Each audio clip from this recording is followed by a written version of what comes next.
Hello and welcome back to Atulya classes. और जैसा कि आपको पता है कि क्लास 10th और अतुल्य क्लासेज पर 9th और 10th की जो फिजिक्स यानी कि साइंस, मैथ्स और इंग्लिश की स्पेशल क्लासेज लाई जाएंगी। तो आज इसी के परिप्रेक्ष्य में हम लोग पढ़ने वाले हैं क्लास 10th का जो चैप्टर 1 है, केमिस्ट्री का चैप्टर 1, जिसका नाम है केमिकल रिएक्शन एंड इक्वेशन। तो आज हम लोग उसको देखेंगे।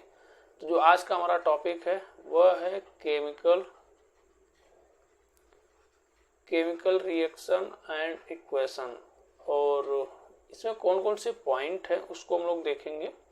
और ये जो पॉइंट है ना, ये काफ़ी इम्पॉर्टेंट पॉइंट है। और ये जो पॉइंट है ना, इसको हम लोग केमिस्ट्री का बेसिक भी बोल सकते हैं। जो बेस होता है ना केमिस्ट्री का, उसको बोल सकते हैं, क्योंकि इसमें आपको कई सारे टॉपिक्स को कवर किया जाएगा और कई सारे टॉपिक्स आपको बताया जाएगा। जैसे कि हमको केमिकल इक्वेशन क्या होता है उसके बारे में हम लोग जानेंगे। यहाँ पर केमिकल इक्वेशन क्या होता है, और केमिकल इक्वेशन के बाद आपको बताया जाएगा कितने टाइप्स के होते हैं केमिकल जो रिएक्शन होते हैं, कितने टाइप्स के होते हैं। तो मेनली जो केमिकल रिएक्शन होते हैं ना, वे फर्स्ट होता है कॉम्बिनेशन रिएक्शन।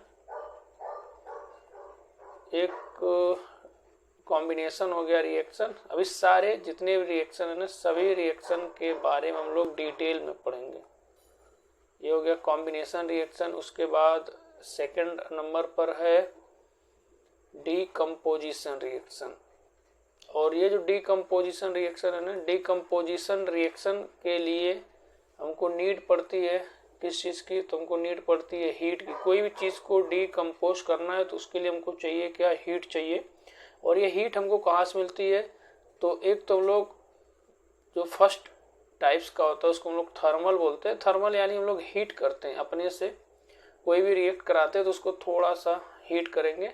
एक होता है इलेक्ट्रोलिसिस। इलेक्ट्रोलिसिस यानी हम लोग करंट पास कराते हैं, इलेक्ट्रिसिटी से करंट पास कराते हैं, तो उसको हम लोग बोलते हैं इलेक्ट्रोलिसिस। और एक होता है फोटोलिटिक।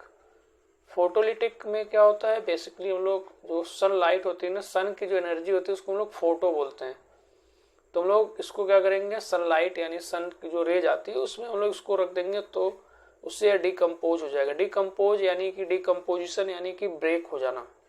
तो ये जो कंपाउंड रहेगा यह ब्रेक हो जाता है, इसलिए इसको हम लोग बोलते हैं डिकम्पोजिशन रिएक्शन।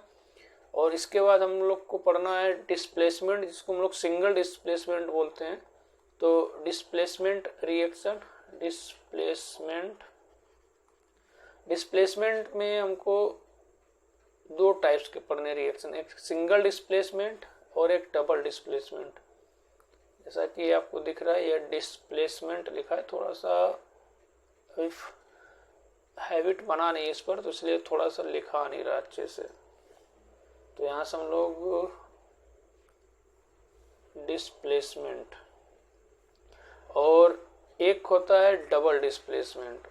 डबल डिस्प्लेसमेंट क्या होता है और ये डिस्प्लेसमेंट क्या होता है, इसके बारे में हम लोग देखेंगे अभी आगे। ये जो डिस्प्लेसमेंट होता है, इसके बाद है जो लास्ट पढ़ना हमको रेडॉक्स। रेडॉक्स रिएक्शन में क्या होता है, तो रेडॉक्स रिएक्शन हम लोग किसको बोलते हैं, अगर आप देखेंगे रेडॉक्स रिएक्शन की बात करेंगे तो आप ऐसे रिएक्शन जिसमें ऑक्सीडेशन और रिडक्शन दोनों हो, उसको हम लोग बोलते हैं रेडॉक्स रिएक्शन। अब यहाँ पर ध्यान देने वाली बात यह है, सोचने वाली बात यह है कि रेडॉक्स क्या होता है। तो ऑक्सीडेशन हम लोग किसको बोलते हैं और रिडक्शन किसको बोलते हैं। तो ऑक्सीडेशन मतलब कि ऑक्सीजन का ऐड होना या हाइड्रोजन का निकलना, माइनस होना, और इसमें इसका उल्टा हाइड्रोजन का प्लस होना या ऑक्सीजन का निकलना। तो ऐसा कोई भी रिएक्शन हो रहा है जिसमें ऑक्सीजन अगर कोई मॉलिक्यूल हो गया उसमें अगर ऐड हो रहा है तो उसको हम लोग बोलेंगे ऑक्सीडेशन। अगर हाइड्रोजन ऐड हो रहा है तो रिडक्शन, या अगर ऑक्सीजन निकल रहा है तो उसको हम लोग बोलेंगे ऑक्सीडेशन। ये हो गया।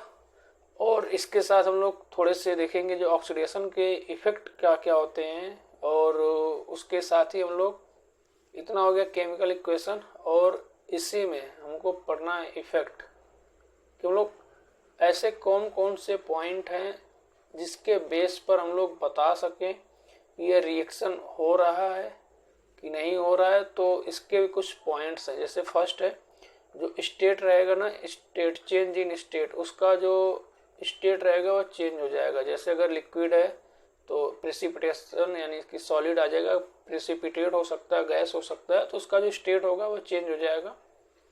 ऑर्डर में चेंज हो जाएगा, ऑर्डर यानी कि जो स्मेल होती है उसकी महक में चेंजेज आएंगे, दुर्गंध या सुगंध जो भी होगा उसमें चेंजेज आ सकते हैं। टेम्परेचर में चेंजेज आ सकते हैं, यानी कि जो इनिशियल टेम्परेचर था उससे जैसे रिएक्शन स्टार्ट होता है ना, जो टेम्परेचर होता है उसमें डिफरेंसेज आ जाते हैं, ये हो गया। और साथ में हीट का इवोल्यूशन हो सकता है या गैस का इवोल्यूशन हो सकता है। तो इतने सारे पॉइंट्स हैं जिसको हमको इस वाले चैप्टर में कंप्लीट करना है, कवर करना है। तो आइए हम लोग स्टार्ट करते हैं जो आज का फर्स्ट टॉपिक है। और इसमें हमको और भी बहुत कुछ पढ़ना है। जैसे ये हो गया, इसमें अभी हमको और क्या पढ़ना है तो हम लोग नेक्स्ट स्लाइड में आते हैं। इसके साथ हमको जो केमिकल इक्वेशन होता है ना उसको बैलेंस करना सीखना है।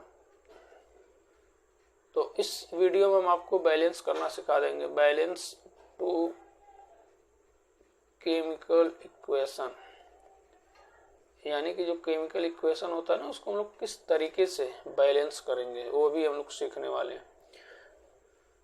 तो चलिए हम लोग बिना देरी के स्टार्ट करते हैं। और बैलेंस हो गया केमिकल इक्वेशन, और भी कई पॉइंट इसमें हम लोग, जैसे कैसे हम लोग इसको रिप्रेजेंट करते हैं। तो आइए हम लोग स्टार्ट करते हैं। अगर आप रिएक्ट कराते हैं तो उसके जो स्टेट होते हैं ना उसको हम लोग, उसका जो शॉर्ट फॉर्म होता है उसको हम लोग कैसे रिप्रेजेंट करेंगे तो उसको भी हम लोग देख लेते हैं।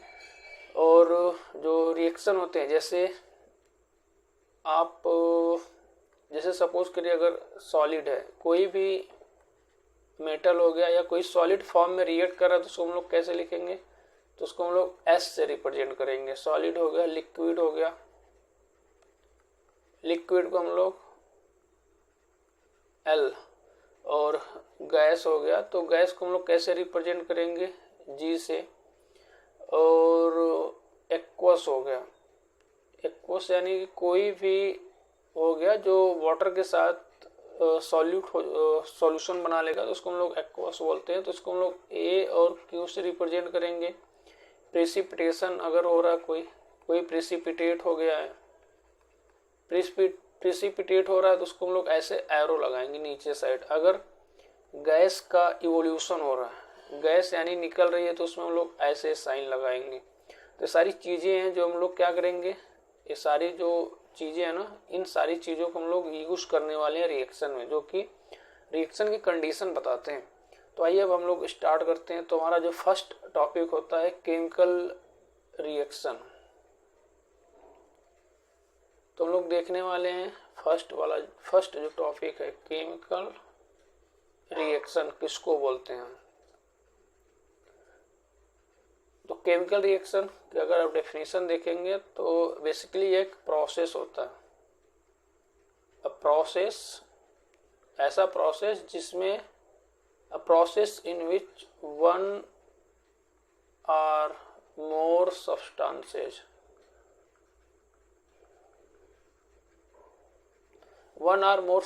जिसको हम लोग क्या बोलते हैं, रिएक्टेंट बोलते हैं। रिएक्टेंट क्या होते हैं, जो रिएक्शन में पार्टिसिपेट करते हैं। a process in which one or more substances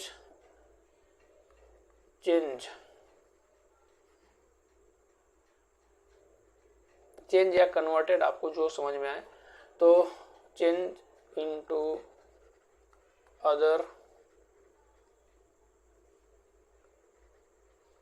one or more substances,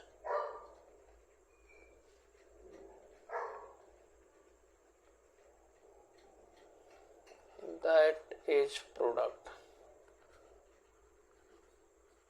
यानी ये प्रोडक्ट है, यानी कि process in which one or more substances that reactant, जिसको हम लोग रिएक्टेंट बोलते हैं, वे क्या होंगे, चेंज हो जाते हैं और केमिकली चेंज होते हैं। यहाँ आप लिख सकते हैं chemically change into other one or more substances. Suppose करिए ए हो गया और ये बी हो गया, ये दोनों आपस में रिएक्ट करते हैं और बनाते हैं सी डी या ए बी, जो भी आप बोल सकते हैं, सी प्लस डी भी आप बोल सकते हैं।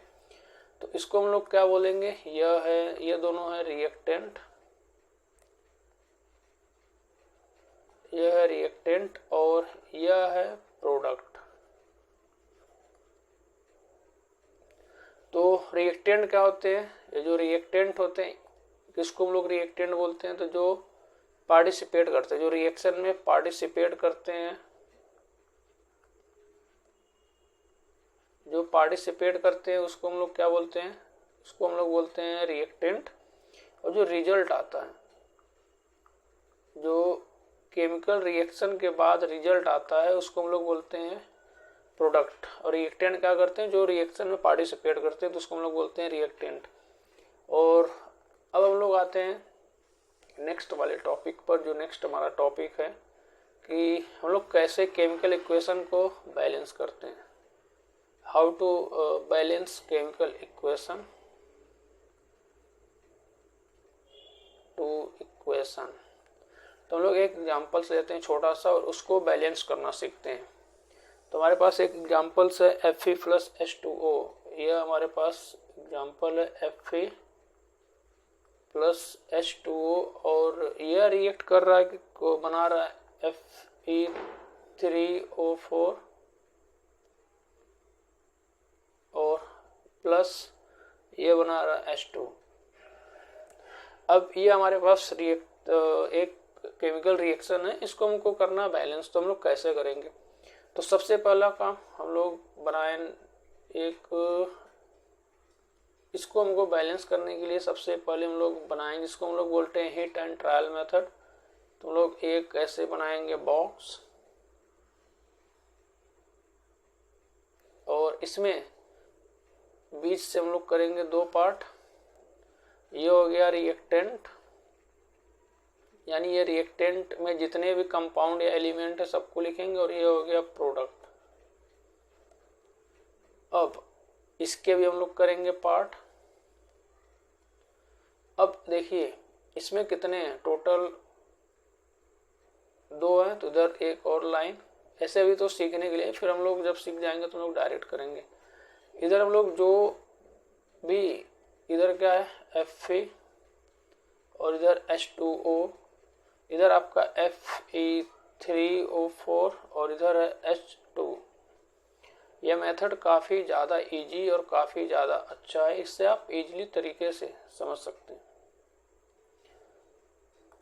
यहाँ से हम लोग जो एलिमेंट है उसको ले लेते हैं, ये लाइन आपको एलिमेंट के बारे में बताएगी। तो इधर हो गया आपका Fe और क्या है हाइड्रोजन और क्या है ऑक्सीजन, बस 3 ही एलिमेंट हैं। तो थोड़ा राइटिंग टेढ़ी मेढ़ी है, कोई बात नहीं, चलेगा, आपको बस सीखने से मतलब है। तो इसमें जो जो एलिमेंट है सबको हम लोग क्या करना है, इसमें लिखना है। तो Fe कितना है 1, इसमें हाइड्रोजन है नहीं तो 0, ऑक्सीजन है नहीं 0, इसमें हाइड्रोजन कितना है 2 और ऑक्सीजन है 1 और फेरस 0, इसमें कितना है Fe3 है, हाइड्रोजन 0 और ऑक्सीजन है 4, इसमें हाइड्रोजन कितना है 2, बाकी जो नहीं है तो उसको हम लोग कर देंगे 0 0। अब इसको हमको देखना है सबसे पहले, तो जितने भी एलिमेंट हैं रिएक्टेंट और प्रोडक्ट दोनों में हम लोग को मैच करना है कि किसका नंबर ज़्यादा है। तो जिसके जो एटम्स ज़्यादा रहेंगे ना, हम लोग उसी को पहले बैलेंस करेंगे। तो आपको दिख रहा है इसमें ऑक्सीजन का इधर रिएक्टेंट में 1 है और इधर प्रोडक्ट में 4 है, तो हम लोग सबसे पहले इसी को बैलेंस करेंगे। तो बैलेंस करने के लिए इसके रूल है, इसमें हम लोग कितने का मल्टीप्लाई 4 का, जिस नंबर का मल्टीप्लाई करेंगे ना पूरे में करना पड़ेगा, क्योंकि H2O के ही ये सारे जो एटम्स हैं। तो हम लोग 4 का मल्टीप्लाई इसमें भी करेंगे और 4 का मल्टीप्लाई इसमें भी करेंगे। अब ये आपका ऑक्सीजन इधर भी 4 इधर भी 4, ऑक्सीजन बैलेंस हो गया। अब एक चीज़ देखिए, इधर ये जो आपका हाइड्रोजन हो गया, इधर कितना हो गया 2 4 जा 8, इधर आपका 2, तो इसमें कितने का मल्टीप्लाई हम लोग करने वाले हैं 4 का। आपका हाइड्रोजन भी बैलेंस हो गया। अब आपका बचा फेरस। इधर दिख रहा आपको फेरस कितना है 3 और इधर कितना 1, तो इसमें अगर हम लोग 3 का मल्टीप्लाई कर दे तो हमारा हो गया बैलेंस। तो 0 का 4 में करेंगे 0 होगा, 4 2 जा 8 और 1 4 जा 4। अब ये देखिए हमारा बैलेंस हो गया। एफ ई कितना इधर 3, इधर भी 3, तो ये देखिए एफ ई कितना इधर 3 और इधर भी 3, और हाइड्रोजन कितना इधर 4 2 जा 8 और इधर 2 4 जा 8, और ऑक्सीजन 4 1 जा 4 और इधर 4 1 जा 4। तो बैलेंस इक्वेशन को हम लोग कैसे लिखेंगे, इसमें मल्टीप्लाई किए थे हम लोग 3 का प्लस H2O, और इधर हम लोग किसका मल्टीप्लाई किए थे, किसी भी नंबर का नहीं, तो Fe3O4 प्लस इधर किए थे हम लोग 4 का मल्टीप्लाई। तो यह हम लोग जो मल्टीप्लाई किए थे यह था 4। तो इस तरीके से हम लोग इसको बैलेंस कर सकते हैं। अब हम लोग आते हैं नेक्स्ट वाले टॉपिक पर, टाइप्स ऑफ रिएक्शंस। तो हम लोग सबसे पहला टाइप्स ऑफ रिएक्शन में जो फर्स्ट है वह है कॉम्बिनेशन रिएक्शन।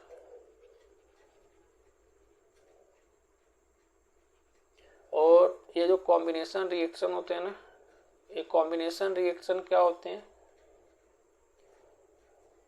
थोड़ी राइटिंग टेढ़ी मेढ़ी चलेगा। तो कॉम्बिनेशन रिएक्शन क्या होते हैं, तो जब कॉम्बिनेशन यानी ऐड होना, जुड़ जाना, तो जब दो मॉलिक्यूल्स या दो कंपाउंड मिलकर कोई एक सिंगल प्रोडक्ट बनाएंगे, यानी रिएक्टेंट में एक या एक से ज़्यादा हो सकते हैं, और क्या बनाएंगे, सिंगल प्रोडक्ट बनाएंगे, तो उसको हम लोग बोलेंगे कॉम्बिनेशन रिएक्शन। इसके कई सारे एग्जांपल्स है, जैसे कार्बन और ऑक्सीजन। तो इसको अगर लेंगे तो क्या बनेगा, CO2 हो गया, हाइड्रोजन और ऑक्सीजन, ये मिलकर क्या बनाता है H2O, वाटर। तो H2O, अब इसको हम लोग बैलेंस करेंगे, इधर हम लोग कर देते हैं 2 और इधर कर देते हैं हम लोग 2, और ऐसे कई सारे एग्जांपल्स हैं।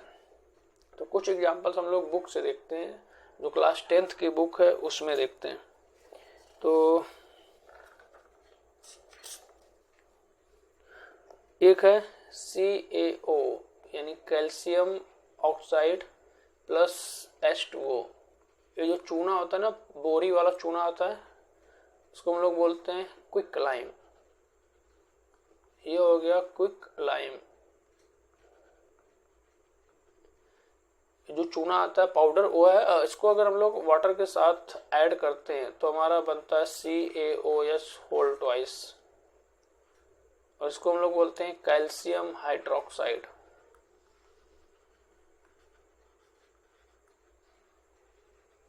इसको हम लोग क्या बोलते हैं, कैल्शियम हाइड्रोक्साइड।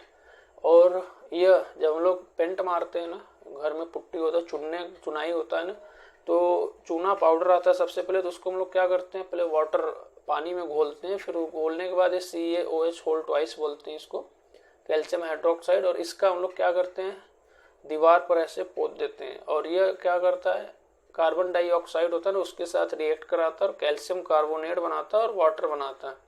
जो वाटर होता है, मॉइस्चर होता है, वो सूख जाता है, उड़ जाता है, तो CaCO3 जो कैल्शियम कार्बोनेट की एक लेयर बन जाती है, जिससे जो दीवार होता है ना वह मतलब उसको सेफ्टी होती है, एक तरीके से उसके ऊपर एक लेयर हो जाती है। कैल्शियम कार्बोनेट वही होता है जो एक का सेल होता है ऊपर का कवर, वह कैल्शियम कार्बोनेट होता है। तो इसको हम लोग बोलते हैं कॉम्बिनेशन रिएक्शन। और भी हम लोग एग्जांपल्स देखते हैं इसमें। तो इसमें कई सारे, जो आपके बुक्स में कई सारे एग्जांपल्स मिलने वाले हैं, तो हम लोग जो मेन है उसको देखते हैं। और इसके बाद हम लोग के पास नेक्स्ट है, इसी में है, जब कॉम्बिनेशन रिएक्शन होता है ना तो कुछ हीट भी निकलती है। तो हम लोग देखते हैं, अगर हीट पर देखा जाए तो 2 टाइप्स के होते हैं, एक होता है एक्सोथर्मिक और एक होता है एंडोथर्मिक।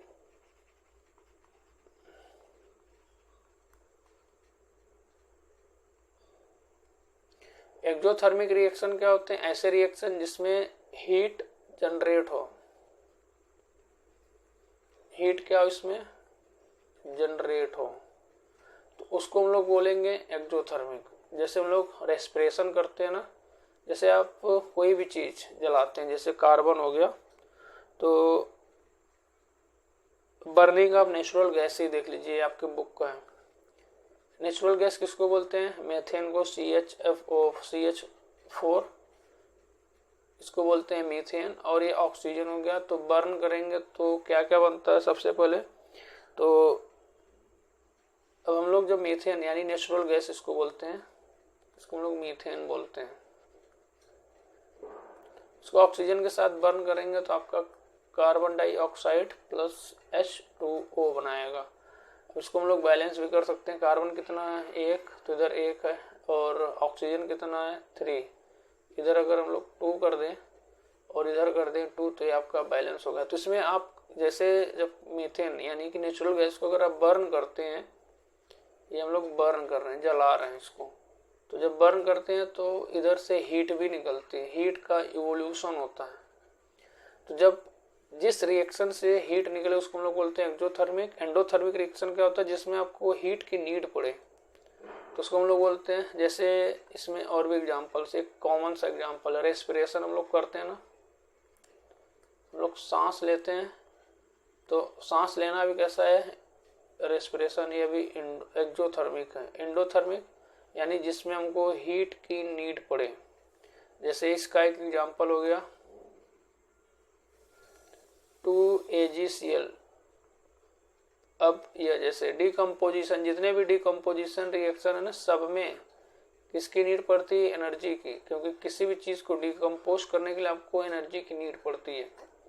जैसे हम लोग मान ले लेते हैं सिल्वर क्लोराइड, और इसको हम लोग धूप में ऐसे ही रख देंगे। चाइना डिश लिए, ये आपका चाइना डिश हो गया, ये चाइना डिश हो गया, और इसमें हम लोग लिए सिल्वर क्लोराइड,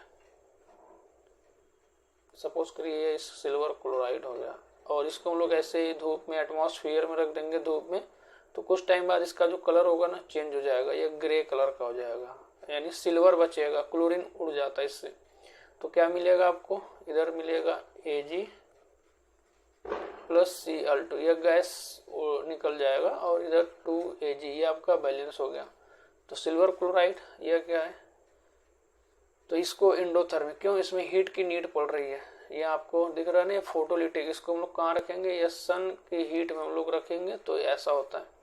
नेक्स्ट जो हमारा टॉपिक है, कॉम्बिनेशन के बाद हमारा अगला वाला टॉपिक है डीकम्पोजिशन।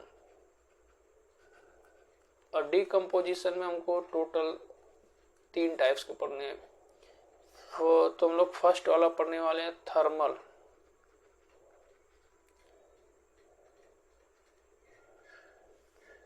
थर्मल क्या होता है? थर्मल रिएक्शन क्या होते हैं? ऐसे रिएक्शंस, ये आपका थर्मल है। तो थर्मल अभी बताए थे। थर्मल यानी जो आप लोग थर्मामीटर जानते होंगे, तो उससे आप रिलेट कर सकते हैं। जो थर्मल होता है ना, इसमें हम लोग इसको हीट देते हैं अपने से, यानी गर्म करते हैं कुछ ऐसा। तो इसको हम लोग क्या बोलते हैं? डिकम्पोजिशन रिएक्शन पहले बोलते हैं किसको, उसको देखते हैं हम लोग। तो कोई भी कंपाउंड हो गया, उसको हम लोग एनर्जी दिए या गर्म किए, और ये दो अपने यानी ब्रेक हो जाएगा, सिंपलर सब्सटेंसेज में, सिंपलर कंपाउंड या मॉलिक्यूल में ब्रेक हो जाता है, तो उसको हम लोग बोलेंगे डीकम्पोजिशन रिएक्शन, क्योंकि ये डीकम्पोज हो गया। और इसमें भी कई टाइप्स के होते हैं, बता दिए पहले। तो हम लोग देखते हैं थर्मल। और थर्मल में जो हमारा तो थर्मल जो रिएक्शन होते हैं, ये रिएक्शंस क्या होते हैं, तो उसको हम लोग देखते हैं। सबसे पहले तो डीकम्पोजिशन आप लोग समझ गए होंगे। तो एक हम रिएक्शन लेते हैं FeSO4, और इसको हम लोग क्या करते हैं? इसको हम लोग हीट करते हैं। तो यह क्या करेगा ना, Fe2O3 यानी ferric oxide plus sulphur dioxide plus sulphur trioxide में ब्रेक हो जाएगा। तो ये दिख रहा है, ये सिंगल है, सिंगल कंपाउंड, और ये ब्रेक हो गया 3 पार्ट। ये फेरिक ऑक्साइड है, सल्फर डाइऑक्साइड और सल्फर ट्राइऑक्साइड। यह FeSO4 फेरस सल्फेट, इसको हम लोग बैलेंस करते हैं। तो इसको बैलेंस करने के लिए इधर आपको दिख रहा है फेरस 2 है, तो इधर हम लोग सबसे पहले तो 2 लगा देते हैं। देखिए 4 2 जा 8, 3 32538 ये हो गया बैलेंस, हो गया बैलेंस। तो एक ये हो गया। इसके और भी एग्जांपल, जैसे आप CaOH ओल ट्वाइस यानी कैल्शियम हाइड्रोक्साइड लिए और इसको भी हम लोग हीट करेंगे तो इसको हम लोग सेलेक्ट लाइम बोलते हैं, सेलेक्ट लाइम। और ये बनाएगा कैल्शियम ऑक्साइड प्लस H2O, इसको हम लोग क्विक लाइम बोलते हैं और इसको बोलते हैं हम लोग H2O यानी वाटर। तो सेम ये हो गया डीकम्पोजिशन। इसमें ये तो हो गया थर्मल। अब हम लोग देखते हैं एक सनलाइट, फोटोलिटिक, इसको हम लोग बोलते हैं फोटोलिटिक। फोटोलिटिक मतलब इसको हम लोग सनलाइट से ब्रेक करेंगे। फोटोलिटिक यानी जो एनर्जी जो सन से आती है। तो जैसे हम एक एग्जांपल लेते हैं, जैसे अभी हमने एक एग्जांपल बताया था सिल्वर क्लोराइड का। इसको अगर हम लोग सन की हीट में ऐसे रख दें, चाइना डिश ले और उसमें एजी सिल्वर यानी सिल्वर क्लोराइड ले, उसको हम लोग हीट करें तो क्या होगा, तो आपका जो सिल्वर होगा वो अलग हो जाएगा, क्लोरीन गैस वहां से निकल जाती है। तो इसको बैलेंस करने के लिए हम लोग इधर 2 और इधर 2 और इसका कलर चेंज हो जाएगा, ये हो जाएगा ग्रे कलर का। और एक और हम लोग सिल्वर ब्रोमाइड लेते हैं AgBr और इसको भी हम लोग सनलाइट में रखें तो क्या होगा Ag और Br2। सेम वैसे इसको भी हम लोग इधर 2 कर दें और इधर इसका यूज जो AgBr है ना, इसका यूज हम लोग कहाँ करते हैं, तो इसका यूज पहले करते थे हम लोग, जो ब्लैक एंड वाइट फोटो बनता था ना उसमें करते थे। ब्लैक एंड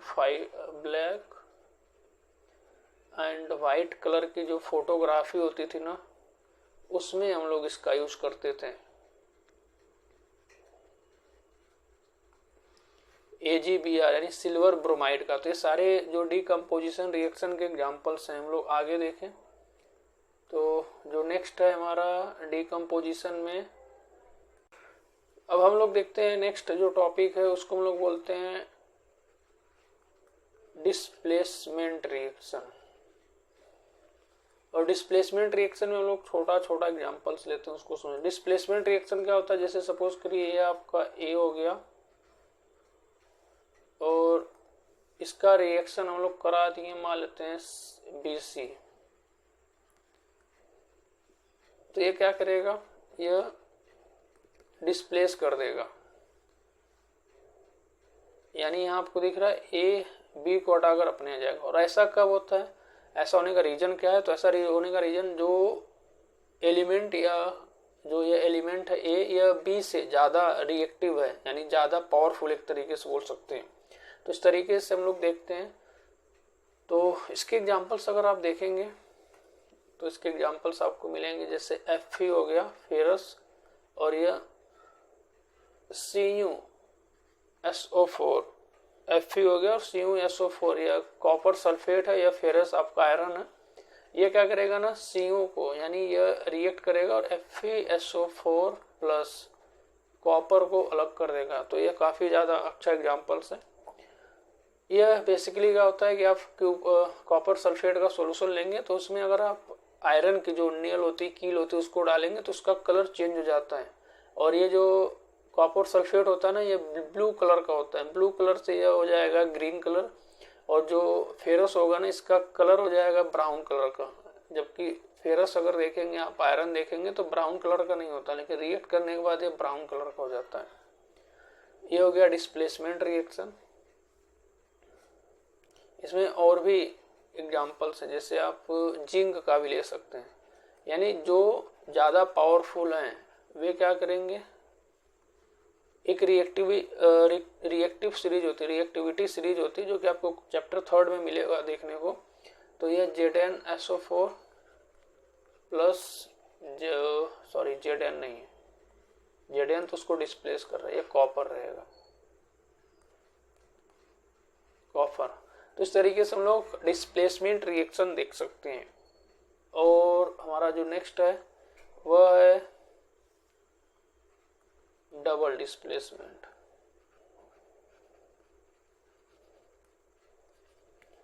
ये जितने भी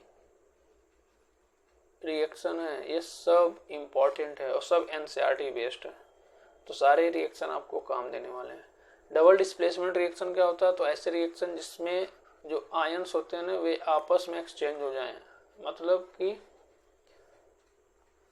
इसका प्लस उसके माइनस के साथ और उसका माइनस इसके प्लस के साथ। सपोज करिए से A B plus C D है, ए पे प्लस चार्ज है, बी पर माइनस चार्ज है, इधर प्लस और इधर माइनस, तो ए का प्लस इसके माइनस के साथ हो जाएगा, यानी कि ए के साथ आ जाएगा डी और बी के साथ आ जाएगा C. A D plus B C या सी बी आप ले सकते हैं, तो उसको हम लोग बोलेंगे डबल डिस्प्लेसमेंट। डबल डिस्प्लेसमेंट यहाँ देख रहे हैं दो डिस्प्लेसमेंट हो रहा है, ए का डी के साथ, बी का सी के साथ। अब इसके अगर एग्जांपल्स अगर आप देखेंगे तो डबल डिस्प्लेसमेंट का रिएक्शन अगर आप इसका एग्जांपल देखेंगे तो आपको मिलेगा, एक एग्जांपल लेते हैं हम लोग, Na2SO4 sodium sulphate plus barium chloride. ये क्या बनाएंगे, जो सोडियम होगा ये इसके साथ आ जाएगा तो बना देगा आपका NaCl यानी एडिबल सॉल्ट प्लस BaSO4 यानी बेरियम सल्फेट, ये आपका सिल्वर क्लोराइड है, ये आपका सोडियम सल्फेट है और ये आपका बेरियम क्लोराइड है, यह NaCl सोडियम क्लोराइड और ये बेरियम सल्फेट है। बेरियम की वैलेंसी होती है 2, तो इसीलिए यहाँ पर नहीं लिखा गया। सल्फेट की -2 होती है, तो दोनों सेम बैलेंस है, सोडियम की +1 क्लोरीन की -1। तो ये दिख रहा है इसमें डिस्प्लेस हो गया, दोनों एक दूसरे के साथ डिस्प्लेस हो गए। तो यानी ऐसे रिएक्शन जो कि आपस में आयन का एक्सचेंज हो जाए। इसमें सोडियम का अगर आप इसको डिटेल में समझेंगे तो आपका जो सोडियम यह प्लस है या माइनस है, यह प्लस है या माइनस है। क्लोरीन माइनस है तो क्लोरीन आएगा किसके साथ, इसके प्लस के साथ। और सल्फर, यह जो सल्फेट है ना यह माइनस चार्ज है, यह आएगा बेरियम के साथ। तो इधर दिख रहा है आपको आपस में सब एक्सचेंज हो गए। अब हम लोग आते हैं नेक्स्ट जो टॉपिक है वह है जो नेक्स्ट आगे का जो, तो आगे का जो रिएक्शन है ना इसको हम लोग बोलते हैं रेडॉक्स यानी ऑक्सीडेशन एंड रिडक्शन,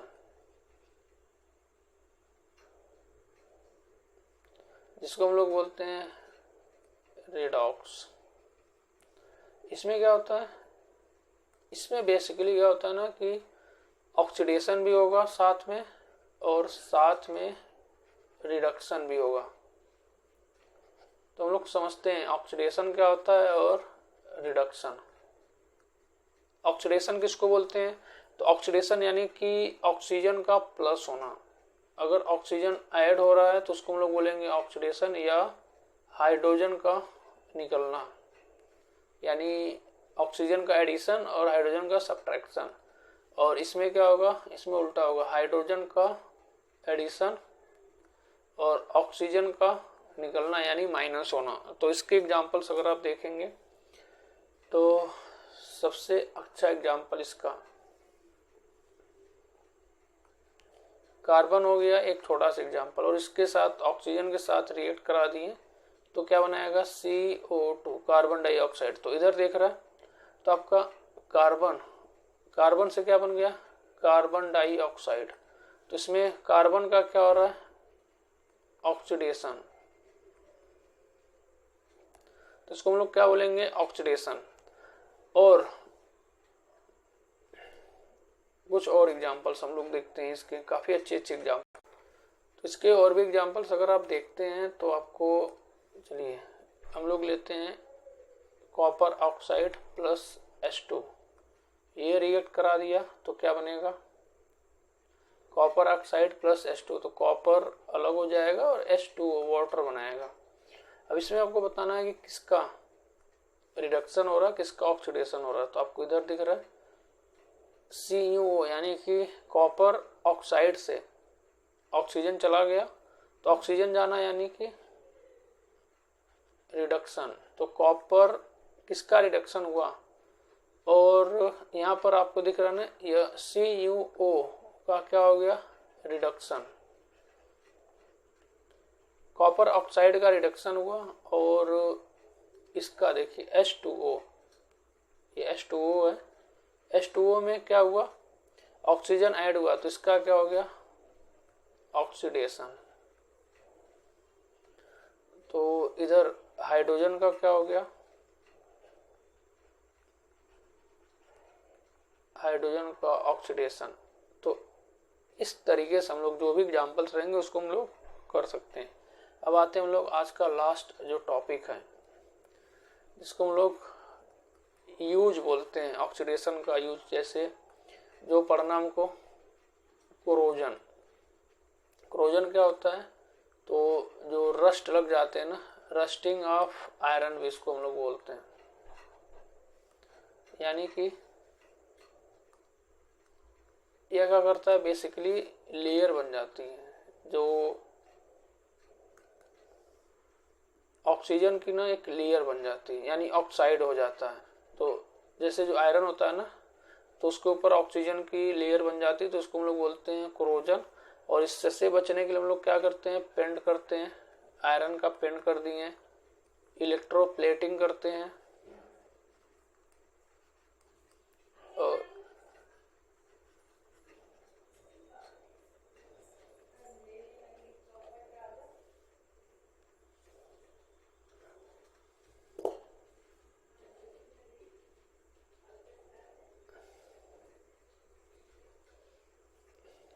गैल्वेनाइजेशन और ग्रीसिंग भी करते हैं। और एक होता है रेंसिडिटी। रेंसिडिटी जैसे कोई भी खाना होता है तो वह क्या होता है, खराब हो जाता है, बासी हो जाता है। जैसे पैकेज फूड आते हैं ना, तो इसको अगर आप ओपन करके रखेंगे तो ये कुछ टाइम बाद यूज करने लायक नहीं रहता। तो इसमें क्या होता है ना, ऑक्सीजन मिलकर जो इसमें तो एयर और मॉइस्चर होता है,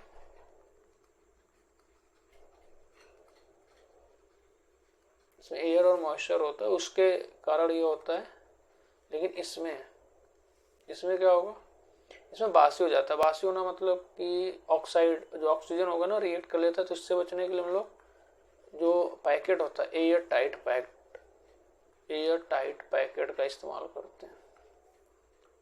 और एयर टाइट पैकेट के साथ साथ हम लोग नाइट्रोजन गैस का यूज करते हैं। हम लोग चिप्स यूज करते हैं ना, उसमें देखते होंगे गैस भरी रहती है, तो बेसिकली जो गैस रहती है ना, नाइट्रोजन गैस ही रहती है।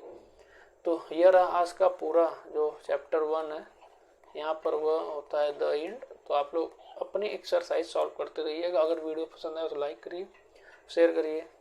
मिलते हैं आप लोग से नेक्स्ट वीडियो में।